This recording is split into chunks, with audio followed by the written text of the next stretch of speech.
تو نظام جہاں تک ہماری یہ گاڑیاں پہنچ سکتی ہوتی ہیں ہم اس کو وہاں پہنچاتے ہیں. اس کے بعد پھر وہاں سے ہمارے لیے بڑا چیلنجنگ سچویشن ہو جاتی ہے. وہاں سے پھر ہمیں بسا اوقات ٹریکٹرز کرنے پڑتے ہیں, وہاں سے بسا اوقات 4x4 جو وہیکلز ہوتی ہیں ان کے تھرو بھی وہاں تک پہنچنا بسا اوقات مشکل ہوتا ہے. پھر ہم بسا اوقات ہمارے کچھ والنٹیئرز کشتیوں کے ذریعے سوار ہو کر پہنچ رہے ہوتے ہیں. آدھے ان کا جسم جو وہ پانی میں ہوتا ہے کہ کسی طرح مستحقین تک ان کی امانتیں جو ہمیں لوگ اعتماد کر کے ہمیں دے رہے ہیں, ہمارے ہینڈ اوور کر رہے ہیں, ہم ان تک وہ پہنچا سکیں. تو ایک مشکل فضا ہوتی ہے, بہت مشکل راستے ہوتے ہیں, لیکن الحمدللہ چونکہ ہمارے رضاکار یہ جو ہے یہ صرف سامان اور یہ ٹرکس اور یہ تمام جو مدد ہے یہ صرف یہ نہیں ہے کہ وہاں تک پہنچنا ہے. اور پھر جو میں نے تھوڑا کام دیکھا ہے اس میں ماشاءاللہ یہ جو رضاکار ہیں یہ اپنے ہاتھ سے پھر یہ متاثرین تک اس کو پہنچاتے بھی ہے. یہ نہیں کہ ٹرک نے جا کے سامان پھینک دیا اور لوگ آئیں اور لے کے چلے جائیں یا کوئی اور طریقہ ہو.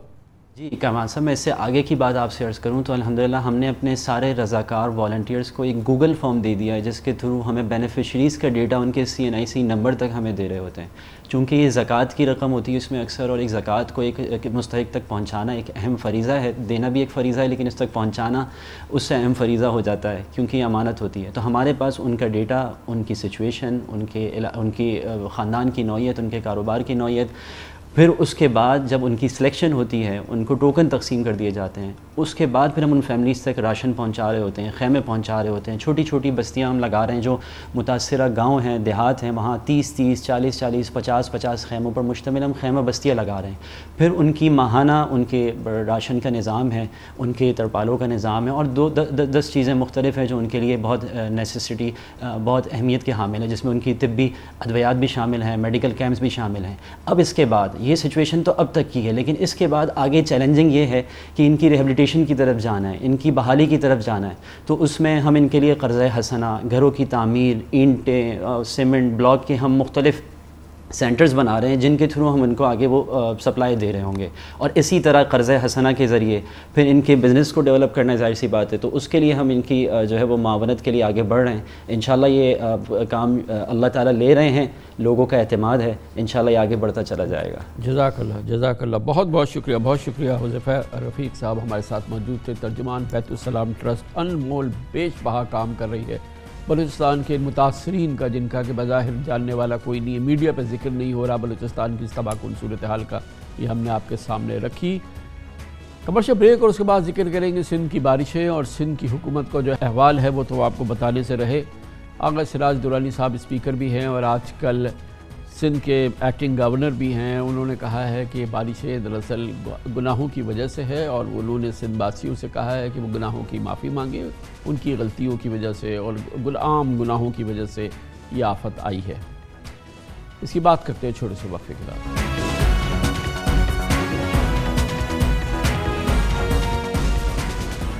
وقفے سے قبل ہم نے آپ کو بلوچستان کی صورتحال, وہاں سے جو آفت مچی ہے سیلاب کی وجہ سے اور بارشوں کی وجہ سے, وہ ہم نے آپ کے سامنے رکھی. کچھ بہتر مگر انتہائی مقدوس صورتحال اس وقت سندھ کی بھی ہے, خاص طور پہ اندرون سندھ, جہاں پر بارشوں کے تمام ریکارڈ ٹوٹ گئے ہیں اور اب تک 330 ملی میٹر بارش ہو چکی ہے صرف اس ماہ کے دوران.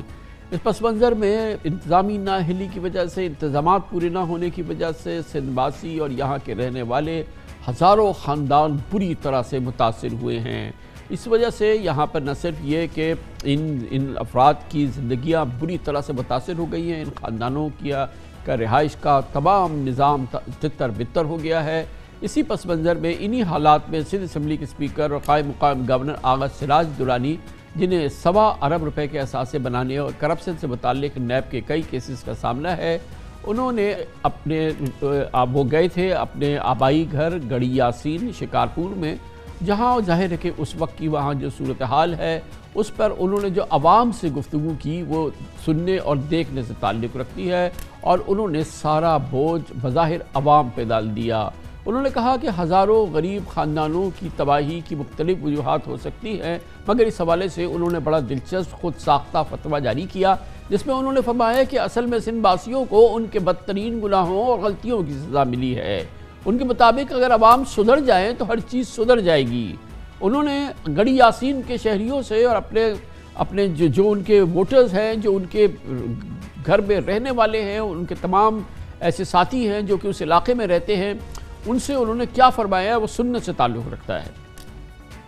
بہرحال اس میں حقیقت بھی ہے، مگر یہ بھی حقیقت ہے کہ پیپلز پارٹی اپنے 14 سال کے دور حکومت پہ ہنگامی صورتحال سے نمٹنے کے انتظامات تو کیا کرتی، صوبے میں بنیادی انفراسٹرکچر تک کا مہیا کرنا اس وقت ناممکن ہے۔ سندھ حکومت کی نااہلی کے باعث اس وقت دیہاتوں اور اس کے ساتھ چھوٹے بڑے شہر بھی تباہی کا منظر پیش کر رہے ہیں۔ عوام کی زندگی عذاب ہو گئی ہے اور اندرون سندھ بارشوں اور سیلابی ریلوں سے سینکڑوں گھر تباہ ہو گئے ہیں۔ متعدد علاقے اب بھی پانی میں ڈوبے ہوئے ہیں اور لوگوں کے سر پر نہ چھت ہے، نہ بھوک مٹانے کے لیے خوراک موجود۔ اگر موجود ہے تو حکومتی امداد کے نام پر صرف دعوے اور وعدے۔ اسی ماحول کے پس منظر میں کل خیرپور میں ایک انتہائی المناک واقعہ ہوا، جب سیلاب متاثرین جو مسجد میں پناہ لینے پہ مجبور ہوئے تھے، لیکن تیز بارش کی وجہ سے مسجد کی چھت گر گئی، جس کے نتیجے میں 15 افراد جاں بحق اور 70 زخمی ہو گئے۔ کل وزیر اعلیٰ مراد علی شاہ کو لاڑکانہ شہر کے دوران شہریوں نے گھیر لیا اور حقیقت حال سے آگاہ کرنے کی کوشش کی۔ یہ صورتحال جاری ہے اور اس کی آپ نے یہ جھلک دیکھی، اور اس سے پہلے آپ نے آغا سراج درانی کا تبصرہ سنا۔ اس پوری صورتحال پہ بات کرتے ہیں، ہمیں جوائن کر رہے ہیں ڈاکٹر علی رند، سینئر صحافی ہیں، اندرون سندھ سے تعلق ہے۔ بہت بہت شکریہ ڈاکٹر صاحب۔ یہ فرمائیے گا کہ پہلے تو یہ آغا سراج درانی صاحب کا جو واقعہ ہوا، جہاں انہوں نے یہ لیکچر دیا اور ایک خود ساختہ فتویٰ جاری کیا کہ یہ تمام کچھ جو ہو رہا ہے یہ لوگوں کی گناہوں کی وجہ سے، غلطیوں کی وجہ سے ہو رہا ہے اور اللہ تعالیٰ کی یہ آفت ہے، یہ بہرحال ان کی گفتگو اپنی جگہ۔ یہ جو گڑھی یاسین ہے اور یہ شکارپور ہے اور جو اس کے اطراف کے علاقے ہیں، وہاں کیا حال ہے؟ گڑھی یاسین اس لیے کہ یہ ظاہر ہے کہ آبائی گھر ہے اور علاقہ ہے آغا سراج درانی کا۔ شکریہ کامران بھائی۔ آپ نے آغا صاحب کا ذکر کیا اور میں نے بھی ان کا یہ کلپ بھی دیکھا، یہ تو ریسنٹ ہے۔ آپ کو اگر یاد ہوگی اس سے پہلے ان کا ایک اور کلپ مشہور ہوا تھا جس کے اندر یہ اپنے تقریر میں ووٹروں کو کہہ رہے تھے کہ میں آپ کے ووٹ کے اوپر پیشاب بھیجتا ہوں۔ تو اس طرح کے یہ منموجی آدمی کہیں، لاپرواہ کہیں یا سنگ دل کہیں کہ وہ اتنی بڑی قدرتی آفت کو بھی لوگوں کا ہی گناہ کہہ رہے ہیں۔ میں نے اس پہ کہیں تبصرہ کیا تھا کہ پیپلز پارٹی کو ووٹ دینے سے بڑا سندھیوں نے اور کیا گناہ کیا ہوگا، تو شاید اسی گناہ کی ان کو سزا مل رہی ہے، ورنہ تو یہ قدرتی آفات دنیا بھر میں ہر جگہ پہ آتی ہیں۔ کیا حالات ہیں ویسے جو ابھی ہم نے لوگوں کو دکھایا، جس طرح سے وہ پریشان ہیں، جس قسم کی جو صورتحال ہے، ہمیں بھی اس کی اطلاعات مسلسل مل رہی ہیں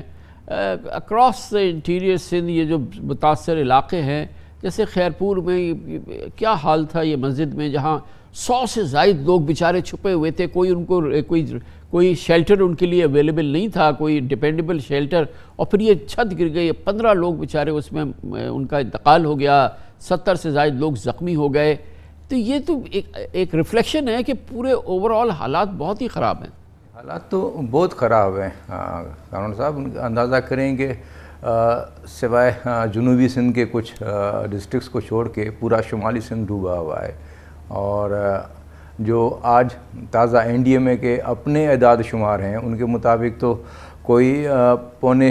4 لاکھ کے قریب ہاؤس ہولڈ متاثر ہیں، اور انہی کی ویب سائٹ کے اندر اگر آپ ان کا ریلیف کا اگر دیکھیں کہ کیا فگرز ہیں کہ انہوں نے 24,000 جو ہاؤس ہولڈ ہے ان کے اندر راشن تقسیم کیا ہے اور 1,000 دیگ چاول تقسیم کیے ہیں۔ تو یہ تو ان کا حال ہے کہ اتنی بڑی قدرتی آفت کے اندر بھی ان کا جو ریسپانس ہے وہ فوٹو آپس کا ہے کہ آپ جاؤ ہیلی کاپٹرز پہ یا سفر کرو، وہاں جا کے لوگوں کو ملو اور تسلی، جھوٹیاں تسلی دو کہ سب کچھ ٹھیک ہو جائے گا، حالانکہ گراؤنڈ پہ سب کچھ ٹھیک نہیں ہے۔ ان کو جس لیول کا ریسکیو اور ریلیف آپریشن کرنا چاہیے تھا اس کے اندر یہ ٹوٹلی فیل ہوئے ہیں۔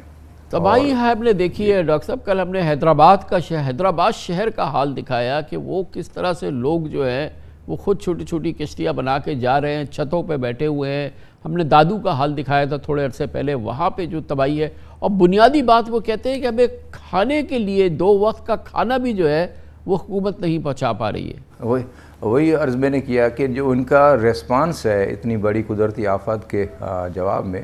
وہ اتنا سلو اور اپیتھیٹک ہے کہ بے حسی ہے۔ اچھا، میں اس کے اندر کامران بھائی ایک اور ایڈ کر دوں کہ ان کے پاس سندھ سوشل ریلیف فنڈ ہوتا ہے، یا سندھ گورنمنٹ کے پاس ابھی بھی ہے، 7.25 ارب روپے کا، اور ان کے علاوہ ان کے پاس وائبلٹی گیپ فنڈ ہے 8 بلین کا. تو اب فوری طور پہ ان فنڈز کو آپ ملا کے کوئی 15 ارب کے 15.25 ارب کے قریب یہ بنتے ہیں. تو یہ اس کو یوٹیلائز کریں، موبلائز کریں اتنے بڑے فنڈ کو. اب تو کیا ہو رہا ہے کہ یہ اپیلیں کر رہے ہیں انٹرنیشنل کمیونٹی کو، انٹرنیشنل ریلیف ایجنسیز کو، جب تک وہ امداد آئے، مہینوں کے بعد آئے یا ہفتوں کے بعد، فوری طور پہ ان کے پاس جو فنڈز اویلیبل ہیں اس طرح کی صورتحال کو کوپ کرنے کے بہت شکریہ. بہت شکریہ ڈاکٹر علی محمد رند ہمارے ساتھ موجود تھے. ممتاز سینئر صحافی ہیں. Commercial break. اس دوران نیوز ہیڈ لائنز دیکھیں، جس کے بعد اپنے پروگرام کے باقی حصے کے ساتھ واپس آتے ہیں. سابق وزیر اعظم عمران خان کے خلاف آج اسلام آباد ہائی کورٹ نے توہین عدالت کی کارروائی شروع کی. آج عمران خان کو اظہار وجوہ کا نوٹس جاری ہوا اور انہیں 31 اگست کو ذاتی حیثیت میں طلب کر لیا گیا ہے. 2 روز قبل عمران خان کے خلاف دہشت گردی ایکٹ کے تحت FIR درج کی گئی تھی. آج اسلام آباد کے تھانہ آبپارہ میں عمران خان، اسد عمر، فیصل جاوید سمیت PTI کے 18 رہنماؤں کے خلاف ایک نیا مقدمہ درج ہوا، جس میں الزام ہے کہ 20 اگست کو عمران خان نے شہباز گل کی حمایت میں 0 پوائنٹ پر بغیر اجازت ریلی نکالی اور دفعہ 144 کی خلاف ورزی کی. گویا عمران خان کے گرد وفاقی حکومت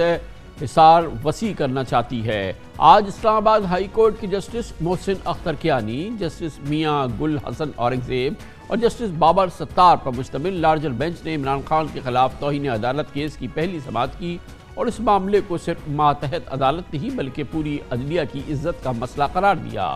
لارجر بینچ کے سربراہ جسٹس محسن اختر کیانی نے ریمارکس دیے کہ عدلیہ کو دھمکیاں سے پورا عدالتی نظام داؤ پہ لگا ہے. ایک خاتون جج کو دھمکی دی گئی ہے. سابق وزیر اعظم سے خاتون جج کا نام لے کر اس طرح کے بیان کی توقع نہیں کی جا سکتی. فاضل جج نے سوال کیا کہ کیا یہ چاہتے ہیں کہ لوگ اٹھیں اور خود انصاف کرنا شروع کر دیں؟ سابق وزیر اعظم عمران خان کے خلاف توہین عدالت کیس کی پہلی سماعت کے تحریری حکم نامے میں عدالت نے قرار دیا ہے کہ عمران خان کا جج کو دھمکی دینے کے بیان کا مقصد عوام کی نظر میں عدلیہ کے وقار اور ساکھ کو مجروح کرنا ہے. بینچ نے لکھا کہ عدالت توہین عدالت کی کارروائی سے ہمیشہ ہچکچاہٹ کا مظاہرہ کرتی ہے، لیکن یہاں عدلیہ پر عوام کا اعتماد داؤ پر لگا دیا گیا ہے. پورے عدالتی نظام کو دھمکیاں دینا شہریوں کے بنیادی حقوق کو سلب کرنے کے مترادف ہے. اس سے قبل آج سماعت کے دوران لارجر بینچ کے سربراہ جسٹس محسن اختر کیانی نے ریمارکس دیے کہ پورے پاکستان کی عدلیہ کے وقار کو ٹھیس پہنچائی گئی. ایک خاتون معزز جج کو اس طرح مخاطب کیا گیا. وہ ہزاروں کیس سن رہی ہیں، یہ بات صرف ایک خاتون جج کی حد تک نہیں ہے. جو عدالتیں آپ کے مخالف فیصلے دیں گی تو کیا ان کے خلاف تقریریں شروع کر دیں گے؟ جسٹس محسن اختر کیانی نے نقطہ اٹھایا کہ ماتحت عدلیہ تو وہی قانونی راستہ اختیار کرتی ہے جس پر اعلیٰ عدلیہ فیصلے دیتی ہے، جبکہ انڈر ٹرائل کیس میں کوئی کس طرح ایسے ریمارکس دے سکتا ہے؟ جسٹس محسن اختر کیانی نے ریمارکس دیے کہ اب یہ معاملہ عدالت اور ملزم کے درمیان ہے. ہماری عدلیہ کی تضحیک کی کوشش کی گئی ہے. اگر یہ حکومت چلی جائے، دوسری آئے گی تو کیا یہ جب بھی ایسے ہی بیان دیتے رہیں گے؟ ایڈوکیٹ جنرل اسلام آباد جہانگیر جدون نے دلائل دیے کہ عمران خان اداروں کے خلاف مسلسل ایسی گفتگو کرتے ہیں. جسٹس محسن اختر کیانی نے ریمارکس دیے کہ یہاں مخصوص لوگوں نے پورے نظام کو یرغمال بنایا ہوا ہے. اگر ریاستی اداروں کے خلاف یہی ماحول بنانا ہے تو ملک کیسے چلے گا؟ جسٹس میاں گل حسن اورنگزیب نے ایڈوکیٹ جنرل کو مخاطب کرتے ہوئے کہا کہ آپ اس کیس میں بہت زیادہ دلچسپی لے رہے ہیں. اس سوال کا جواب دیں کہ کیا عمران خان کو نوٹس جاری کیا جائے یا شوکاز نوٹس ہونا چاہیے؟ ایڈوکیٹ جنرل نے جواب دیا کہ بادی النظر میں یہ شوکاز نوٹس کا معاملہ ہے. بینچ کے سربراہ جسٹس محسن اختر کیانی نے کہا کہ یہ بہت سنجیدہ معاملہ ہے. قانون کے مطابق یہ کیس بنتا تو شوکاز نوٹس کا ہی ہے، اس لیے معاملہ ایک ہی بار طے ہو جانا چاہیے. آج کی سماعت کے 3 صفحات پر مشتمل تحریری حکم نامے میں لارجر بینچ نے سوال کیا کہ عدالت کو بتایا جائے کہ کیوں نہ آپ کے خلاف توہین عدالت کی کارروائی کی جائے. عدالت نے معاونت کے لیے اٹارنی جنرل آف پاکستان اور پیمرا کو بھی نوٹسز جاری کر دیے اور کیس کی سماعت کے لیے 3 رکنی لارجر بینچ میں مزید ججز اضافے کے لیے چیف جسٹس اسلام آباد ہائی کورٹ اطہر من اللہ کو فائل بھجوا دی ہے. بادی النظر میں 3 رکنی بینچ نے آج پہلی سماعت میں سخت سرزنش کا تاثر دیا کیونکہ عمران خان کو صرف شو کاز نوٹس دینے کے بجائے جواب تلفی کے لیے ذاتی حیثیت میں بھی طلب کیا گیا. اس اہم پیش رفت پہ بات کریں گے اور یقینی طور پہ اس کے اثرات بھی ہو سکتے ہیں. ہمیں جوائن کر رہے ہیں سابق وزیر قانون، پاکستان تحریک انصاف کے قانونی ٹیم کے بہت سرگرم رکن ہیں اور جناب مشہور ماہر قانون بیرسٹر علی ظفر ہمارے ساتھ موجود ہیں۔ بیرسٹر صاحب یہ فرمائیے گا، بظاہر لگتا یہ ہے کہ عدلیہ اس پہ بہت ناراض ہے، برہم ہے، اور اس کا بہت سیریس نوٹس لیا ہے۔ عمران خان کو ایک سادہ نوٹس کرنے کے بجائے باقاعدہ شو کاز نوٹس ایشو کیا گیا ہے اس لارجر بینچ کی جانب سے۔ گویا کہ عدالت نہ صرف یہ کہ اس معاملے کا بہت سیریس اس نے نوٹس لیا ہے، بلکہ اس نے یہ بھی قرار دیا ہے کہ یہ معاملہ جو ہے یہ پوری عدلیہ پر اس کے اثرات ہوں گے، کیونکہ عمران خان نے جو تضحیک کی ہے یا جو توہین عدالت کی ہے، یہ صرف ایڈیشنل سیشن جج کی نہیں کی بلکہ پوری عدلیہ کی ہے۔ جی دیکھیں کامران صاحب، سب سے پہلے تو یہ ابھی فیصلہ نہیں ہوا کہ توہین عدالت ہوئی ہے یا نہیں ہوئی۔ یہ ایک پروسیس ہوتا ہے جس میں جب بھی کنٹیمپٹ عدالت کو لگے کہ کوئی معاملہ ایسا ہے جس پہ کنٹیمپٹ کا ایشو آ سکتا ہے تو عدالت شو کاز نوٹس دیتی ہے۔ شو کاز نوٹس کا مطلب یہ ہے کہ آپ آ کے اپنے بیان کو ایکسپلین کریں اور آپ ہمیں بتائیں کہ آپ کی کیا مطلب تھا اس بیان سے، کیا آپ کی نیت تھی، اور اس کے بعد پھر اگر خدا نخواستہ ایسی کوئی بات ہو جس میں عدالت سمجھے کہ ہم کو آگے مزید کا ضرورت ہے تو پھر کنٹیمپٹ کی کارروائی ہو سکتی ہے۔ کنٹیمپٹ کا قانون سپریم کورٹ نے اس کی بڑی وضاحت کی ہے۔ آپ کو یاد ہوگا کہ کاوسٹی تھے، ایک بہت فیمس رائٹر تھے، وہ ان کے خلاف کنٹیمپٹ ہوئی تھی، اور اسی طرح کوئی 40-50 اور لوگوں کے خلاف ہوگی۔ تو ساری کی ساری کنٹیمپٹس ایک ججمنٹ میں سپریم کورٹ نے ان کا ذکر کیا۔ اس میں نواز شریف صاحب کی بھی کنٹیمپٹ تھی، انہوں نے کسی جلسے میں سجانے کے چیف جسٹس ہوتے تھے، ان کے خلاف ایسی بات کی جو میں شاید دہرا بھی نہیں سکتا، لیکن وہ ریکارڈ کا حصہ ہے اس ججمنٹ کے۔ اور یہ سارے معاملات عدالت نے دیکھے اور عدالت نے کہا کہ کنٹیمپٹ جو ہوتی ہے وہ کنٹیمپٹ کسی کو سزا دینے کے لیے نہیں ہوتی۔ عدالت نے یہ دیکھنا ہوتا ہے کہ کیا جس شخص نے جو سٹیٹمنٹ دی کیا اس کی نیت تھی، اس کا مطلب کیا تھا، اور وہ جو سٹیٹمنٹ ہے وہ اگر کنٹیمپٹ بنتی بھی ہے تو عدالت اس کو اگنور کر سکتا ہے اگر دیکھے کہ اس میں ریپوٹیشن جو انسٹیٹیوشن کی ہے اس کی ریپوٹیشن کو کوئی نقصان نہیں پہنچا۔ بیرسٹر صاحب یہ سارے آپ نے فرمایا کہ، اور ہم نے بھی دیکھا ہے عمومی طور پہ عدالتیں صرف نظر سے کام لیتی ہیں، اور ابھی بھی عمل جاری ہے۔ موجودہ چیف جسٹس آف پاکستان کیا، ان سے پہلے کے کیا، ان سے پہلے کے کیا، ان سے پہلے کے کیا، ان کے نام لے کے باقاعدہ اس حوالے سے ہم سنتے رہے تمام باتیں، مگر سپریم کورٹ نے اس کا نوٹس نہیں لیا۔ مگر بہرحال اس معاملے کا نوٹس لیا گیا ہے۔ یہ بتائیے گا کہ اس معاملے کا نوٹس لینے کے حوالے سے یہ فرمائیے گا کہ کیا اس سے پہلے ایسا بھی ہے کہ سزائیں بھی ہوئی، مثال کے طور پہ طلال چودھری صاحب کو، دانیال عزیز کو، اور لوگوں کو باقاعدہ سزائیں ہوئی ہیں؟ تو وہ جو آپ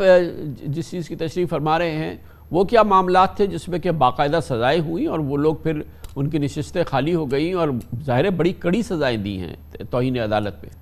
جی، یہ جس کیس کا میں ذکر کر رہا ہوں جو کہ ایک لارجر بینچ کا کیس تھا سپریم کورٹ کا، اس میں تو سزائیں نہیں ہوئی تھی، لیکن یہ بھی آپ نہیں کہہ سکتے کہ کنٹیمپٹ کی سزا نہیں ہوتی۔ کیسز ہیں جس میں کنٹیمپٹ کی سزا بھی ہوئی ہے، اور وہ زیادہ تر وہ کیسز ہیں جس کے اندر جو شخص ہے وہ ریپیٹ کرتا جائے کنٹیمپٹ کو، اور وہ اس میں کوئی ریمورس نہ نظر آئے، اس میں کوئی وہ افسوس کا اظہار نہ کرے یا کوئی معذرت کا اظہار نہ کرے، اور وہ کنٹیمپٹ پہ کنٹیمپٹ کیے جائے، تو اس قسم کی سچویشن میں عدالت پھر مجبور ہو جاتی ہے کہ وہ کنٹیمپٹ کی پروسیڈنگز انیشیٹ کرے۔ لیکن آپ کو پتہ ہے کہ جس طرح آپ نے خود فرمایا کہ زیادہ تر کیسز یہ ہیں جس میں عدالت نے سب سے پہلے تو یہ سمجھا ہے کہ کنٹیمپٹ بنتی نہیں ہے، اس لیے وہ معاملے خارج کر دیے ہیں، شو کاز کے بعد بھی، نوٹسز کے بعد بھی، اور کچھ کیسز ہیں جس میں کارروائی آگے چلائی ہے لیکن پھر عدالت نے سمجھا ہے کہ ہماری ریپوٹیشن کو نقصان نہیں پہنچا، اس لیے ہم وہ کارروائی ختم کرتے ہیں۔ کچھ میں جہاں معذرت کر لی گئی ہے وہاں عدالت نے ویسے ہی کہا کہ اب معذرت ہو گئی تو ہمیں پنشمنٹ کرنے کی یا سزا دینے کی کیا جاتا ہے بیرسٹر صاحب کہ اگر معذرت کر لے، انکنڈیشنل معافی مانگ لے جس پر الزام ہو، تو عمومی طور پہ عدالتیں صرف نظر سے کام لیتی ہیں اور پھر اس معذرت کو قبول کرتی ہیں اور پھر یہ معاملہ ختم ہو جاتا ہے۔ تو کیا ایسا کوئی امکان ہے کہ عمران خان صاحب آپ لوگوں نے جو ہے ظاہر قانونی صلاح مشورے کیے ہوں گے کہ خان صاحب جو ہیں وہ عدالت جائیں اور انہوں نے کہا کہ جی ظاہر ہے کہ کسی بھی انداز سے وہ اس پہ اپنی ریگریٹس کا اور اپنی معذرت کا اظہار کر لیں؟ جی کامران صاحب، آپ نے دیکھا ہوگا کہ میں جو آپ کو جواب دے رہا ہوں میں آپ کو جنرل قانون کے جواب دے رہا ہوں، اور یہ جو ایکچوئل کیس ہے اس کے بارے میں میں نے بات نہیں کی، اور اس کی وجہ یہ ہے کہ یہ سب جوڈس معاملہ ہے، اس پہ بھی عدالت نے سماعت کرنی ہے۔ لیکن میں اتنا ضرور کہتا چلوں کہ سب سے پہلے عدالت یہ دیکھے گی کہ کیا جو کہا گیا، جب ایکسپلینیشن آئے گی اس کی عدالت کے سامنے، کیونکہ ابھی شو کاز دیا ہے، اور جب عمران خان صاحب بتائیں گے کہ میرا کیا مطلب تھا اور میں کیا کہنا چاہ رہا تھا، تو پھر مجھے امید یہ ہے کہ وہ اسی ایکسپلینیشن سے سمجھ آ جائے گی کہ یہ کنٹیمپٹ بنتی ہی نہیں ہے، اور اگر کنٹیمپٹ نہیں بنتی تو پھر معذرت کا سوال شاید پیدا نہ ہو۔ لیکن ایک اور بات میں آپ کو کرتا چلوں جنرلی، جو میری اپنی ایک عادت ہے اور میری اپنی ایک انٹینشن ہوتی ہے، وہ یہ ہے کہ عدالتیں جو ہوتی ہیں وہ ایک طرح آپ کی پیرنٹل، ان کی ایک طرح آپ کی وہ پیرنٹس کی جگہ ہوتے ہیں، اور اگر ان کو کوئی عدالت کو کوئی یہ ایسا خدشہ ملے یا ایسا کوئی امپریشن ملے کہ ان کی عدالت کی انسٹیٹیوشن کی توہین ہوئی ہے، تو پھر اپولوجائز کرنے میں، معذرت کرنے میں کوئی حرج بھی نہیں ہوتا۔ اتنا میں آپ کو بتا دوں کہ نہ عمران خان صاحب نہ پی ٹی آئی کا کبھی انٹینشن تھا، نہ ہو سکتا ہے، نہ ہوگا کہ کسی قسم کی عدالت کی توہین کی جائے، تو بلکہ بیر صاحب یہ آپ کا کہنا امپورٹنٹ ہے، آپ کی کہنے کی اہمیت ہے، کیونکہ آپ عمران خان صاحب کے اس وقت کلیدی مشیر ہیں قانونی امور کے، اور آپ کہتے ہیں کہ اگر عدلیہ کو لگے کہ ان کی کسی موقع پہ کسی لفظ سے، کسی انداز سے جو ہے وہ توہین ہوئی ہے، تو وہ باپ کی جگہ ہوتے ہیں، تو ان سے معافی مانگنے میں کوئی عذر نہیں ہے، وہ معافی مانگ لینی چاہیے۔ اچھا یہ بتائیے گا کہ ایک اور معاملہ ہے جس میں عمران خان صاحب کے خلاف دہشت گردی کا کیس رجسٹر کر دیا گیا ہے اسلام آباد میں۔ یہ ایک عالمی خبر ہے، اس پہ ورلڈ میڈیا اس پہ بات کر رہا ہے، اور یہ ایک نے ہنگامہ مچا دیا ہے پوری دنیا میں، اور ظاہر ہے کہ سابق وزیر اعظم پر دہشت گردی کا الزام ہے اور ایک کیس رجسٹر ہو گیا ہے۔ اس حوالے سے بتائیے کیا ہو رہا ہے، آپ لوگ کیا کر رہے ہیں؟ جی دیکھیں کامران صاحب، یہ جو کیس ہے دہشت گردی کا بنایا گیا ہے، اور پوری دنیا میں جو ہنگامہ اٹھا ہے وہ اس لیے نہیں کہ ایکس پرائم منسٹر کے اگینسٹ آپ نے یہ کیس بنایا ہے، وہ اس لیے اٹھا ہے کہ آپ نے ایک سپیچ کرتے ہوئے کسی شخص پہ، جو ایک اپنی فریڈم آف سپیچ، اپنا فنڈامنٹل رائٹ، جو بنیادی حق ہے بولنے کا، وہ ایکسرسائز کر رہے تھے، اس کو دہشت گردی میں کنورٹ کر دیا ہے۔ اس لیے پوری دنیا جو ہے اور یونائٹڈ نیشنز تک اس بات پہ اٹھ گیا ہے کہ یہ کیسا حکومت نے کام کیا ہے، اور حکومت نے کام اس لیے کیا ہے، اس کی بدنیتی اس لیے نظر آتی ہے صاحب، کیونکہ ہم سب نے سنی تھی وہ سپیچ، اور سپیچ کے اوپر آج تک دہشت گردی کا مقدمہ نہیں ہوا، نہ ہو سکتا ہے۔ اس لیے کیا گیا تاکہ دہشت گردی کی شکل لگا کے، اس کی دفعہ لگا کے، دہشت گردی کے ایکٹ کے دفعہ لگا کے اریسٹ کر لیں، یہ مقصد تھا، اور اس مقصد میں حکومت ناکام ہو بھی گئی ہے اور ہو بھی جائے گی، کیونکہ کوئی بھی عدالت میری نظر میں اس ایف آئی آر کو سسٹین نہیں کرے گا، ایکسیپٹ نہیں کرے گا، مانے گا نہیں۔ عدالتوں کو بھی پتا ہے، قانون بھی یہ کہتا ہے، آئین بھی یہ کہتا ہے، اور ایک لے مین جو وکیل نہ بھی ہو، جس کو قانون کا نہ بھی پتا، اس کو بھی سمجھ آتی ہے کہ دہشت گردی کیا ہوتی ہے، اور یہ کیس کتنا بے بنیاد ہے، جس پہ ایک سٹیٹمنٹ پہ دہشت گردی کا مقدمہ بنا دیا گیا ہے۔ بہت شکریہ۔ بیرسٹر علی ظفر ہمارے ساتھ موجود تھے، سابق وزیر قانون۔ کمرشل بریک، اس کے بعد ذکر کریں گے ایک زمانہ تھا، پاکستان کی تیسری بڑی سیاسی جماعت تھی ایم کیو ایم، بہرحال اب فارغ ہو گئی ہے، اور بالکل ایسا لگتا ہے کہ اس کا آخری ایکٹ ہے، اور صفایا تقریباً ہو گیا ہے۔ حالیہ الیکشن نے اس کی گواہی دی ہے، اور ویسے بھی حالات اس طرف واضح اشارے کر رہے ہیں، اور یہ بات اب بالکل ثابت ہوتی چلی جا رہی ہے کہ وہ دور ایم کیو ایم کا دور اختتام ہو گیا۔ وہ عروج جو اس کو الطاف حسین نے دیا تھا، اس کے زوال کی ذمہ داری خالد مقبول صدیقی پر آئی ہے۔ اس کی بات کرتے ہیں چھوٹے سے وقفے کے بعد۔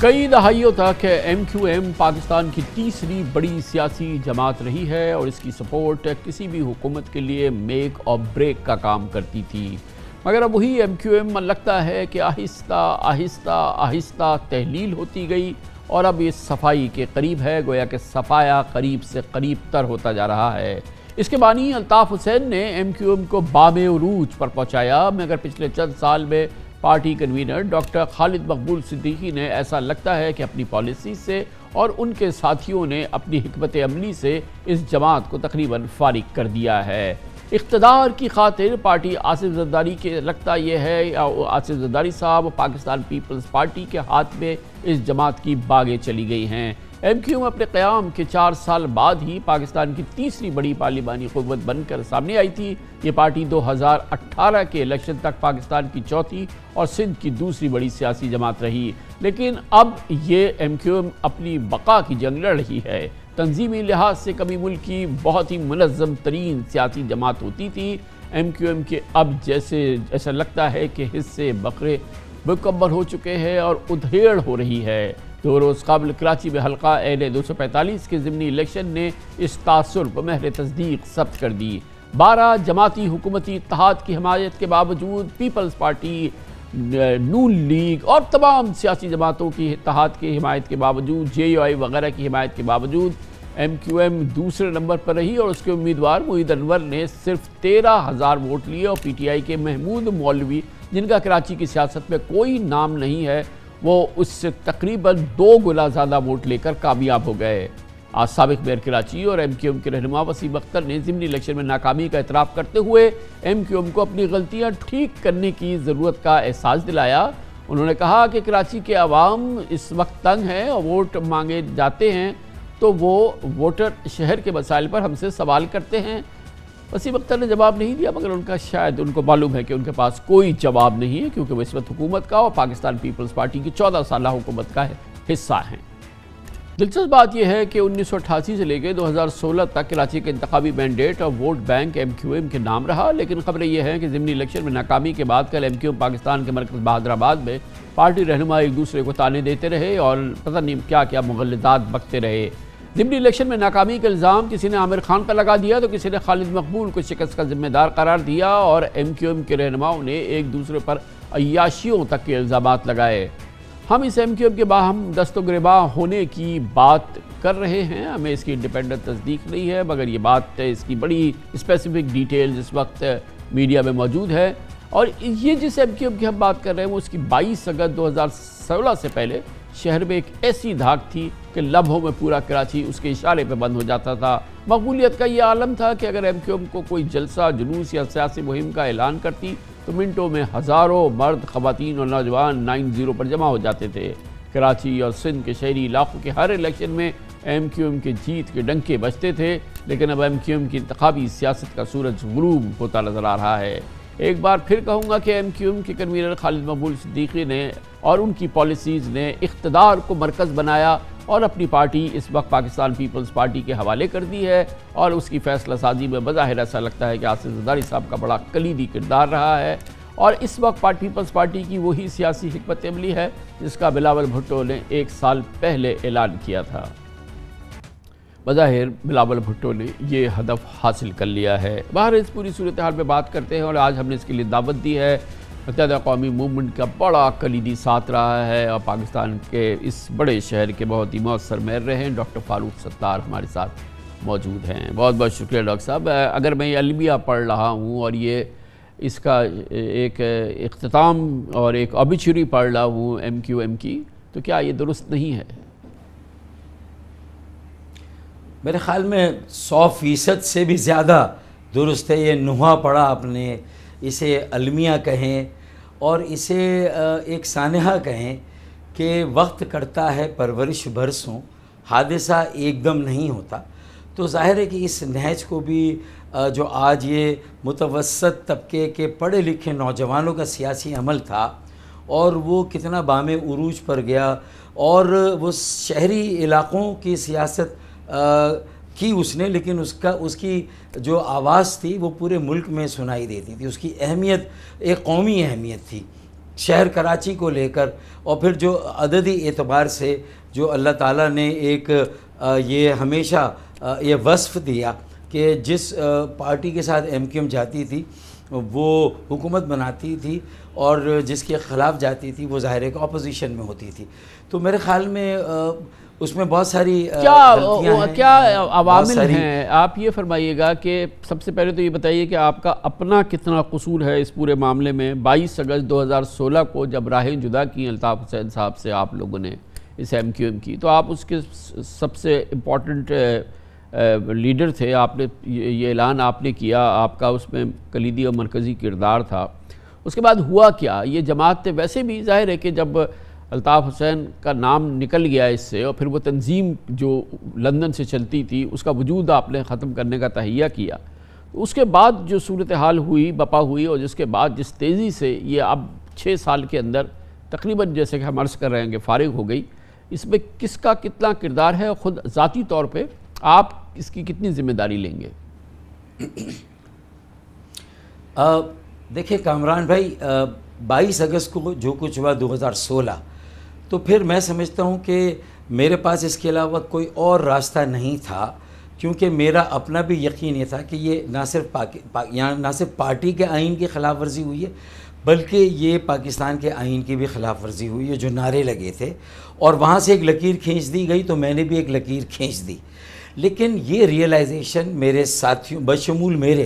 میرے جو سینئر ساتھی تھے ان سب کو ہونا چاہیے تھا, جہاں ہم سب کی ایک مشترکہ غلطی ہے کہ شاید ہم نے یہ ریئلائز نہیں کیا کہ اگر آج ہم دیکھتے ہیں کہ PTI بھی ایک طرف آزمائش میں نظر آتی, لیکن ان کے پاس ایک بائنڈنگ فورس, ایک مین لیڈر موجود ہے جو عوام میں جاتا ہے, اس کا اپنا ایک کیرزما اگر ابھی بھی ہے, تو وہ بڑے بڑے جلسے اور ایک بڑی بڑی عوامی حمایت اور تائید کا اظہار کرتا ہے, اس کا مظاہرہ کرتا ہے وہ. لیکن ہم سب ایک دوسرے کے کنٹیمپریری تھے, ہم اثر تھے, ہم عمر تھے, ہم میں سے کچھ تجربہ کسی کا تھوڑا زیادہ کسی کا کم تھا. تو ایک ہمیں کلیکٹیو لیڈرشپ کے ساتھ, کنسلٹیشن کے ساتھ, مشاورت کے ساتھ اس کمی کو پورا کر کے جس کا پارٹی جس کا عادی ہو چکی تھی, ہمیں اس کا خیال رکھتے ہوئے, اور جو بگاڑ آ چکا تھا اس وقت تک, خرابی, اس کو دور کرنے کی, صحیح کرنی تھی پارٹی کو. جو ہم نے کہا MQM پاکستان, تو اسے پھر MQM پاکستان ایک برانڈ بنانا تھا, اور اس کے لیے خرابیاں بگاڑ کو دور کر کے ایک طرف نئے لوگوں کے لیے اس کو ڈائیورسیفائی کرنا, ہر طبقے کے لیے, ہر زبان بولنے والے کے لیے, ہر پاکستانی کے لیے. اور خاص طور پر ہماری لیڈرشپ تو عمر کے ساتھ ساتھ آہستہ آہستہ ہمیں ایک پیچھے کی, ہمیں بیک سیٹ بھی لینی تھی, اور آگے ہمیں ایک سکسیشن بھی دینا تھا, جس کی طرف ہم نے بڑا محور کا کردار تھا, بڑا امپورٹنٹ کردار تھا. اور اس زمانے میں جو آپ نے فیصلے کیے کسی مخصوص شخصیت کے حوالے سے, دوسرے حوالوں سے, اس میں کتنا آپ خود اپنے آپ کو, اب یہ 6 سال بعد جب یہ جماعت اب اپنے اختتام کو ہے, ہم اس کا لوحہ پڑھ رہے ہیں, تو آپ خود کتنا سمجھتے ہیں کہ اس میں کاش آپ کے کچھ فیصلے مختلف ہوتے تو شاید یہ صورتحال اتنی دگرگوں نہ ہوتی جو کہ آج ہمیں نظر آ رہی ہے؟ کامران بھائی, میں مطلب باقی میرے کنٹیمپریریز میں اگر آپ کمپیئر کریں گے تو کچھ تھوڑا سا اصولوں پر میں سیاست کرتا رہا ہوں, نظریاتی سیاست کرتا رہا ہوں. اور اگر میرے کچھ اپنے ہی ساتھی مجھے ایک ایسی سچویشن میں دھکیل دیں, مجھے ایک چیز کا آسرا اور امید دے کر بعد میں اس سے پلٹ جائے, اور اگر میں اس جگہ چلا گیا اس نہج پہ, تو پھر میری یہ غلطی تو ہے کہ میں وہاں سے واپس نہیں آیا. لیکن وہاں تک لے جانے میں بھی میرے کچھ نادان دوستوں کا اور ساتھیوں کا ہاتھ تھا, میری اپنی پارٹی کے, میرے تحریکی پرانے ساتھیوں کا. میں اس کی تفصیل میں نہیں جانا چاہتا. اور پھر آپ مجھ پر یہ غلطی ڈال سکتے ہیں کہ میں نے ایک ایسا اسٹینڈ لے لیا جو کہ آپٹکس میں یہ نظر آ رہا تھا اسکرین پر, کہ میں کسی ایک بات پہ کسی دوست کے لیے اتنا اڑ گیا ہوں کہ جس کی وجہ سے باقی لوگوں نے بجا طور پر مجھے پارٹی سے الگ کرنے یا مجھ سے الگ ہونے. لیکن میں یہ ایمانداری سے بتاؤں کہ اگر میری اس ایک غلطی کو اگر ایک طرف رکھ دیں, تو پارٹی میں مجھے پارٹی چلانے کا موقع بھی میرے بہت سارے ساتھیوں نے نہیں دیا. بہت سارے سینئر ساتھیوں کے مفادات پارٹی کے اندر اتنا زیادہ جڑیں پکڑ چکے تھے کہ جو اصلاحات کا پروگرام لے کر میں چلنا چاہتا تھا, تنظیم میں جو بگاڑ و خرابی کو دور کرنا چاہتا تھا, جس کا پرسیپشن ایک بہت خراب پرسیپشن تنظیم کا بنا تھا, میں پڑھے لکھوں کی پھر وہی 84 کی MQM مڈل کلاس اور نوجوانوں کی ایک بڑی کھیپ کو لانا چاہتا تھا. اس کے راستے میں بڑی رکاوٹیں تھیں. تو پھر اگر آج مجھے الگ کر جو اس ضمنی الیکشن میں ہم نے دیکھی جی تو گویا کہ شہر کراچی نے اب بالکل فراموش کر دیا ہے اس جماعت کو. آپ خود جو ہیں پی آئی بی سے الیکشن ہار گئے اور آپ کے جو یہ دوسرے جو یہ جماعت تھی ایم کیو ایم پاکستان, اس سے 2 ٹائمز مور ووٹ لیے پی ٹی آئی کے ایک ایسے امیدوار نے جس کا نام بھی ہم نے کراچی کی سیاست میں اس سے پہلے نہیں سنا تھا. گویا کہ کراچی والے کہتے ہیں کہ جی فارغ, ہمیں آپ کا نام ہی نہیں چاہیے کسی بھی صورت میں. ان کا تو ہمیں وجہ سمجھ میں آ رہی ہے کہ انہوں نے راتوں رات پارٹی بدلی اور اقتدار کو عمران خان کو دھکا دینے کے لیے پیپلز پارٹی کو دوبارہ جوائن کر لیا. پھر ایک وعدوں کی ایک انبار تھا جو کہ سامنے ہمارے آ گیا, اور پھر ایک بات بھی ان کی پوری نہیں ہوئی ہے اور اس پر بھی وہ اطمینان ہے. اور ایک فیصل سبزواری کی وزارت انہوں نے لے لی. ایسا لگتا ہے کہ ان کو زندگی کی پتہ نہیں کون سی ایک چیز مل گئی ان کو یا ان کو. تو یہ کراچی والے بھاپ گئے. انہوں نے کہا کہ بھائی خدا کے لیے ہمیں معاف کر دو, یہ ایم کیو ایم نام ہم سننا بھی نہیں چاہتے.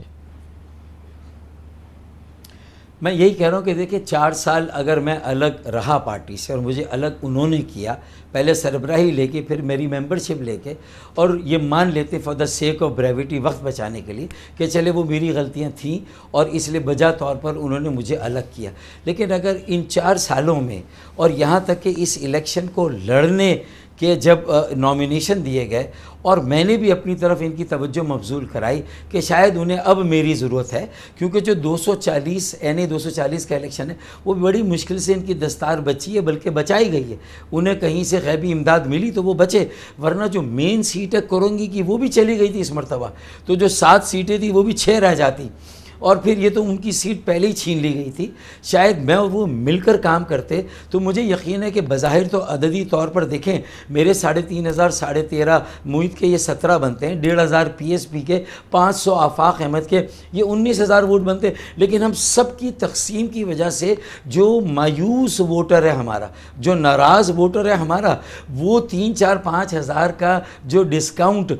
جو سپورٹ پی ٹی آئی کو ملتی وہ شاید واپس آئے گا. تو 19 میں 5 ایڈ کریں تو 24 ہم ہو جاتے ہیں, اور 29 میں 5 کم کریں تو وہ بھی 24 ہے. تو کانٹے کا مقابلہ اس امر کے باوجود کہ پی ٹی آئی کے لیے ایک ہمدردی کی ویو ہے, اور کراچی میں بہت سارا ہمارا پرانا ووٹ بینک بھی ان کے پاس گیا ہے, لیکن اب اس کے علاوہ کوئی راستہ نہیں. میں نے یہ بھانپ لیا تھا اس الیکشن سے پہلے. آج کی حقیقت تو یہ ہے نا فاروق بھائی کہ کراچی والوں نے بولا کہ ہمیں بس پی ٹی آئی چاہیے, اور شاید ان کا یہ 2013 میں بھی فیصلہ تھا جو کہ شاید آپ کے ساتھیوں نے, آپ لوگوں نے کھینچ لیا, ان سے چھین لیا تھا. پھر 2018 کا بھی فیصلہ آیا, اور اب 2022 کو بھی جو بھی پی ٹی آئی نے شہر کے ساتھ کیا, پھر بھی ان کو ان میں کچھ نہ کچھ اخلاص نظر آیا, یا کچھ نہ کچھ ان کے ساتھ ابھی بھی ان کی امیدیں بجی ہوئی ہیں, یا عمران خان کے ساتھ بندھی ہوئی ہیں. لیکن ایم کیو ایم کو کراچی والے اب اس کا نام نہیں سننا چاہتے.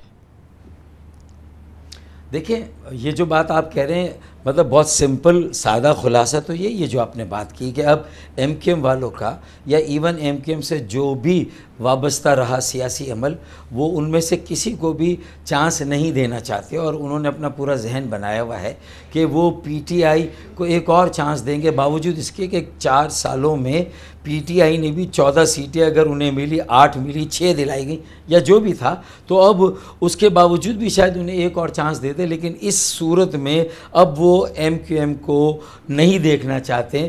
اپنے منتخب نمائندوں کے طور پر کسی بھی ایوان میں. اور میں نے الیکشن سے پہلے تو غیر رسمی طور پر پتنگ کی حمایت کا اعلان بھی کر دیا, اپنی امیدواری سے دستبردار ہو گئے. 75 پینل آزاد تالے کے نشان میں, میرا تالا نشان تھا. 28 اگست کو جو بلدیاتی ہو رہے وہ بھی میں نے وڈرا کر لیے, لیکن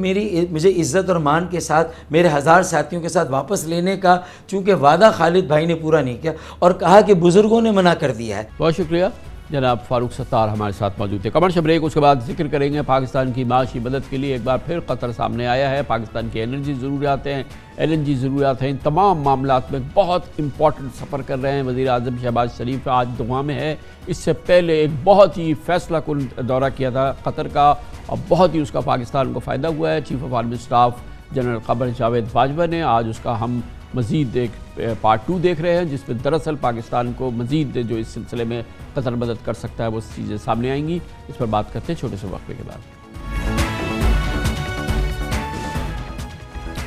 یقینی طور پر پاکستان ایک مشکل معاشی صورتحال سے گزر رہا ہے, اور اس کی یہ معاشی صورتحال میں ہر روز کی اہمیت ہے اس روز تک جب تک کہ آئی ایم ایف بورڈ کا اجلاس نہیں ہوتا اور پاکستان کی بحالی کا پروگرام باقاعدہ آئی ایم ایف کا بورڈ منظور نہیں کر لیتا.